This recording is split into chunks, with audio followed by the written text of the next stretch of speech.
성막을 세우던 날 구름이 성막, 곧 회막을 덮었습니다. 저녁부터 아침까지 구름이 성막 위에 불의 모습으로 있었습니다. 이 일이 계속됐습니다. 구름이 성막을 덮고 있었고 밤이 되면 불처럼 보였습니다. 구름이 성막 위에서 떠오를 때면 이스라엘 백성들은 길을 떠났습니다. 그리고 구름이 머무르면 이스라엘 백성들은 진을 쳤습니다. 여호와의 명령을 따라 이스라엘 자손이 길을 떠나고 여호와의 명령을 따라 진을 쳤습니다. 구름이 성막 위에 머물러 있는 동안 그들은 진을 치고 머물렀습니다. 구름이 성막 위에 오랫동안 머무를 때는 이스라엘 백성들은 여호와의 지시에 순종해 길을 떠나지 않았습니다. 때로는 구름이 성막 위에 며칠만 머물 때도 있었습니다. 그들은 여호와의 명령을 따라 진을 쳤고 여호와의 명령을 따라 길을 떠났습니다. 때로는 구름이 저녁부터 아침까지만 머물러 있을 때도 있었습니다. 그런 때 그들은 아침에 구름이 떠오르면 길을 떠났습니다. 낮이든 밤이든 구름이 움직이면 그들은 길을 떠났습니다. 이틀이고 한 달이고 1년이고 구름이 성막 위에 머무르면 이스라엘 자손은 진에 머무르고 길을 떠나지 않았습니다. 그러다 구름이 떠오르면 그들은 길을 떠났습니다. 여호와의 명령을 따라 그들은 진을 치고 여호와의 명령을 따라 길을 떠났습니다. 그들은 여호와께서 모세를 통해 하신 여호와의 명령에 순종했습니다. 1월 16일 월요일 아침 기도회를 시작하겠습니다. 우리 사랑하는 하나가족 여러분, 여러분의 삶의 일상 가운데 하루하루 믿음으로 반응하며 그렇게 하나님 앞에 기쁨이 되는 삶을 살아내시기를 주님의 이름으로 축복합니다. 오늘도 우리가 함께 하나님 말씀 붙들고 함께 기도합시다. 오늘은 민수기 9장 15절에서 23절까지의 말씀을 먼저 함께 나누고 기도하겠습니다. 찬양 가운데 주님 말씀하시면 이라는 제목을 가진 찬양이 있습니다. 아마 여러분에게 익숙한 찬양이라고 생각이 듭니다. 가사를 간단히 소개하자면 주님 말씀하시면 내가 나아가리다. 주님 뜻이 아니면 내가 멈춰서리다. 나의 가고 서는 것 주님 뜻에 있으니 주님 나를 이끄소서. 우리가 이 찬양을 부르면서 하나님 앞에 드리는 마음은 어떤 마음입니까? 그것은 분명 하나님의 뜻에 내가 순종하겠습니다 라는 믿음의 결단이 담겨져 있을 것입니다. 오늘 본문 가운데 등장하는 이스라엘 백성의 모습도 이와 같습니다. 성막을 세울 때 하나님께서는 그들에게 구름을 보내셔서 그들을 인도하셨습니다.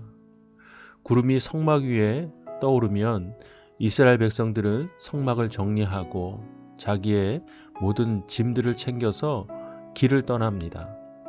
그리고 그 구름이 머무르면 이스라엘 백성들은 그곳에서 발걸음을 멈추고 천막을 치고 또 성막을 세우고 하는 일들을 합니다. 근데 이것이 한두 번이 아니라 매번 반복해서 구름의 인도함을 따라 그들은 나아가고 또 구름이 멈춰서면 그들도 멈춰서는 일들을 반복했습니다. 이스라엘 백성들이 매번 하나님 앞에 불순종하고 하나님을 원망했던 것은 아닙니다.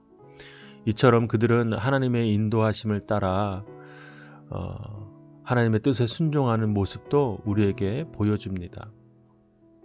그래서 구름이 나아가면 함께 나아가고 또 구름이 멈춰서면 함께 멈춰서는, 즉 하나님께서 자신들을 구름을 통하여 인도하신다는 것을 믿음으로 반응하고 그렇게 순종했습니다. 그래서 오늘 23절을 보면 그들은 여호와께서 모세를 통해 하신 여호와의 명령에 순종했다라고 분명 기록되어 있습니다. 그러나 여러분 생각해 보십시다. 이것이 가능한 일이겠습니까?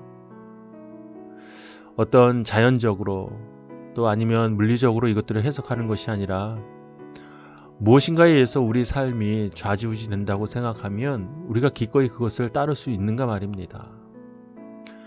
우리는 세상에서 이야기하고 요구하는 것들을 소유하고 또 그것을 따르려는 욕구도 있지만 반대로는 그것에 절대 순응하지 않겠다는, 순종하지 않겠다는 그런 저항의 마음도 우리 가운데 있습니다. 세상 사람들은 그런 두 마음을 가지고 살아가고 있지요. 그러니 누군가에 의해서 인도함을 받고 조종당할 때 그것을 그저 순응하며 사는 것은 결코 쉬운 일이 아니라는 것을 우리는 잘 알고 있습니다.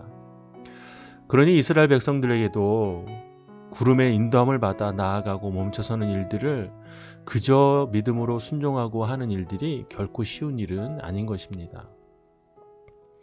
우리 삶에도 마찬가지 아닙니까? 우리가 이 찬양을 통해서 하나님 앞에 믿음으로 고백하지만 우리의 삶이 결코 이 찬양의 고백처럼 같지 않다는 것을, 또 그것을 실행하는 것은 너무나도 어렵다는 사실을 우리 또한 잘 알고 있습니다.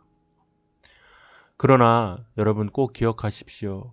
우리는 그 하나님의 뜻에 순종하기로 구원받았고, 또 그렇게 해야만 우리는 이 땅에서 하나님의 사람으로 살아갈 수 있다는 사실을 말입니다. 전쟁 가운데 병사들은 그 지휘관의 말에 따라야 합니다.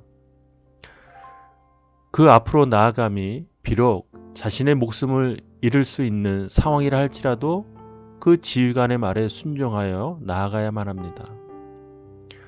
그 지휘관의 명령에 순종하지 않으면 그것은 곧 불복종이고, 또 병사로서의 신분과 역할을 스스로 포기하는 것과 동일합니다. 즉 병사는 지휘관의 명령 앞에 자기의 뜻은 존재할 수 없는 것이지요. 그리스도인은 하나님 앞에서 나의 뜻, 나의 방향, 나의 지식과 경험과 나의 판단은 결코 내세울 수 없다는 사실입니다. 그것이 그리스도인의 삶의 첫 출발입니다. 내 안에서 내가 스스로 의지하는 것들을 내려놓는 것. 그래서 하나님께서 말씀하시면 나아가고, 또 말씀하시면 설 수 있는 그런 믿음의 상황으로 나아갈 수 있는 것. 그 키가 바로 우리 가운데, 우리 마음 가운데 있다라는 사실입니다. 자, 그러면 하나님께서 우리 삶을 어떻게 인도하시는가? 여러분 말씀을 보십시오. 말씀 속에서 하나님께서 여러분에게 분명히 말씀하십니다. 그 말씀에 믿음으로 반응할 때 우리는 나아갈 수 있고 또 멈춰설 수 있는 것입니다. 오늘 하루도 우리는 이 시간 하나님의 말씀 앞에 반응하기 위하여 모였습니다. 이제 여러분에게 주시는 그 말씀에 여러분 반응하여서 여러분의 발걸음을 그 믿음의 순종함으로 하나님 앞에 드리십시오. 혹 여러분에게 멈춰서라 하시면 멈춰서고, 가라 하시면 나아가는 그런 여러분의 순종의 모습을 보여드리십시다.